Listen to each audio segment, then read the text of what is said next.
let's see what you remember about Herbert's brothers and sisters.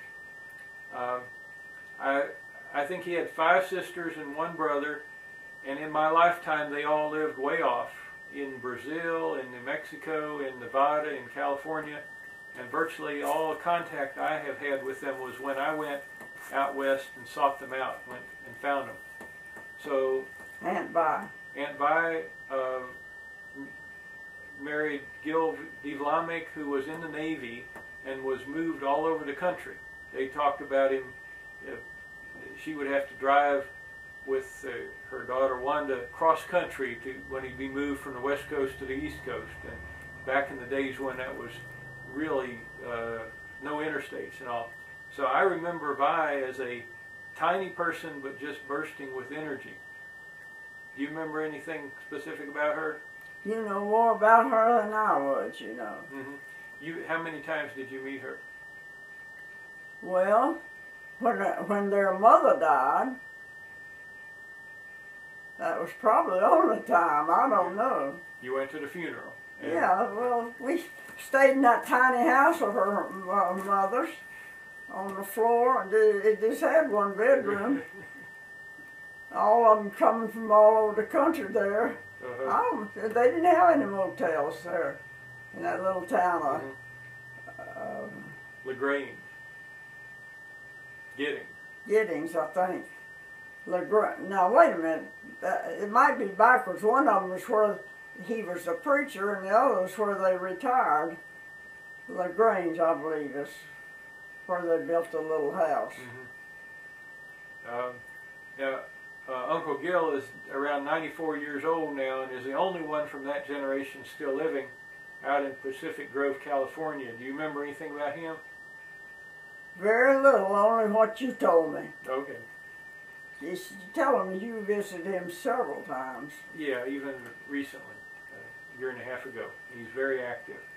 Why don't you tell him about him going to the fishing boat early in the morning? He'd have all these friends, the fisherman friends that brought in the squid, and the baker friend that baked bread, and the winemaking friend that made wine, and he would travel between them and trade the wine for the bread and the bread for the squid, and that was part of his week, was to go gather up all of his supplies that way.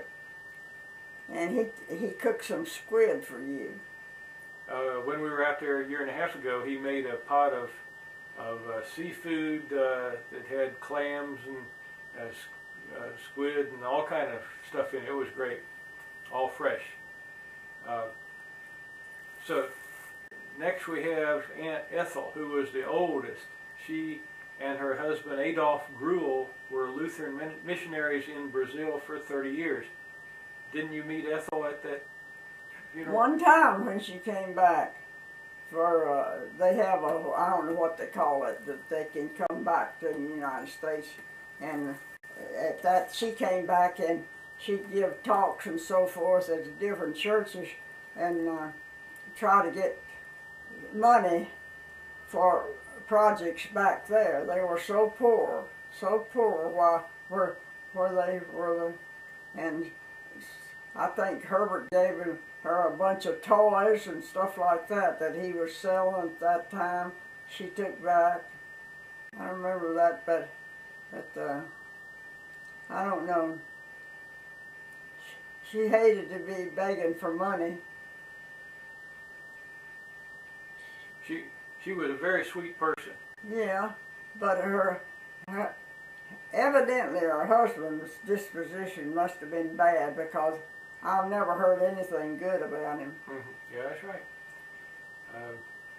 And there was some story about an amethyst or some kind of precious jewel. When she'd come here, she'd bring odd things for us, and Lord, I don't know whatever happened to it. But she brought us a stone. It wasn't in a ring or anything, it was just a stone. And I don't remember what happened to it. Something did. Well, anyway, she brought Herbert I don't know what they call it, artificial diamond, but a substitute for a diamond. But evidently it wasn't as hard as it's supposed to be, because he had it made into a ring, but they broke it before they ever got it done. Okay. Next was Aunt Florence. We called her Flo, and she was married to Charles Hertel, who was a school teacher. And she was a nurse. And they lived in Albuquerque, New Mexico. And I remember us going down there when I was 4 or 5 years old and staying in their house. There was some kind of family reunion, I guess. Do you remember anything about Flo and Chuck?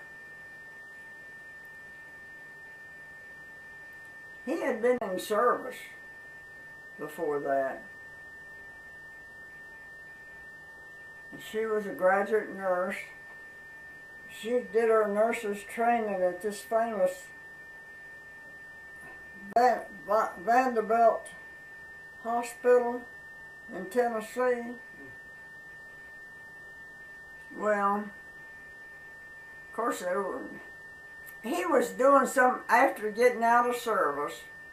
He was teaching a little class or something. That's the way he was making his living. Right? I can't remember what it was, but it had something to do with teaching people something to do with the Army.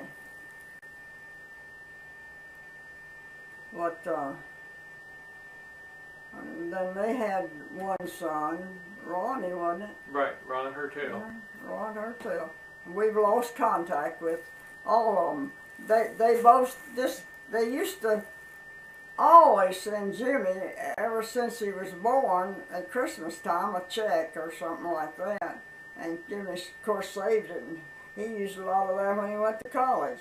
But I don't know what I was going to tell him. Well, I think that Ron Hertel, all the cousins that I'm in touch with, they have trouble keeping in touch with Ron. He's not. Well, I was telling him about when they disappeared. That especially at Christmas, we always communicated. Mm-hmm. Well, all at once there was nothing coming from there, and I never have been able to find out what happened to either one of them. Mm-hmm. Whether they lived in a nursing home or what there at the end. Right. And their son never has communicated with us. Right.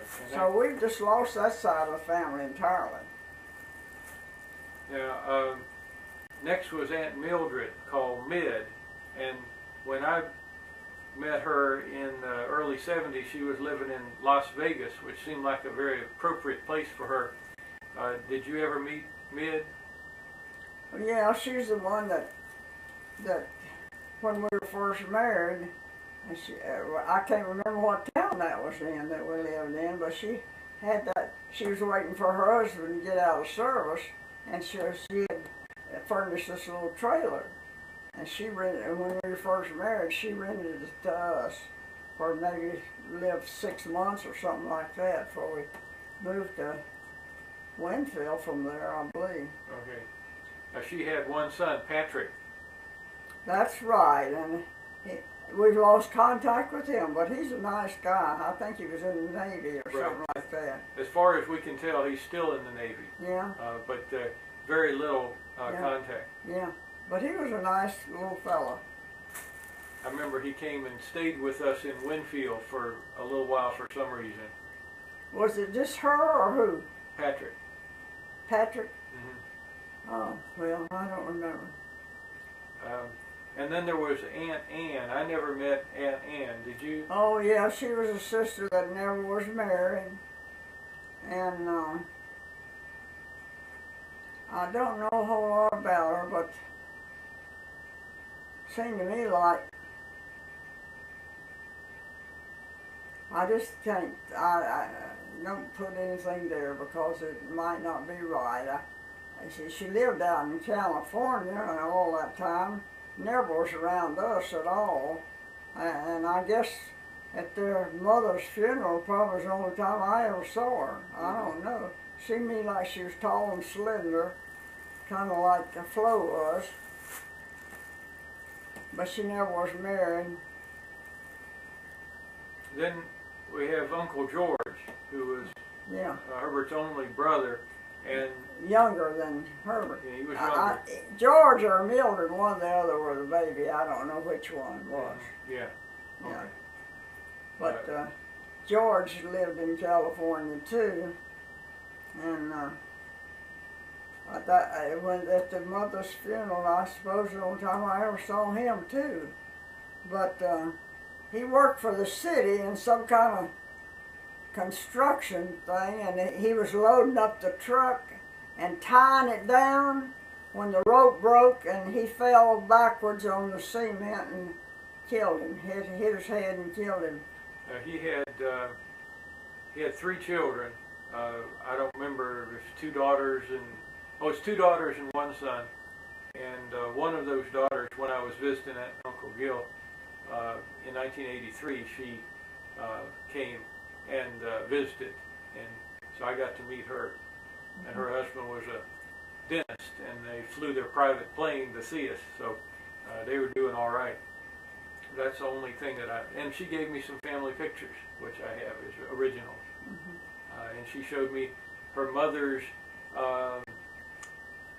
memory book from the 50s, and it had my birth announcement in it. It was a very nice and neatly done scrapbook. So that was real sweet of them. One of George's sons is a minister, a Lutheran minister, and I don't know about the other daughter. Okay, that's the end of everything that I've written down. So if we think of something else, we'll turn it back on and add it on. Is it off now?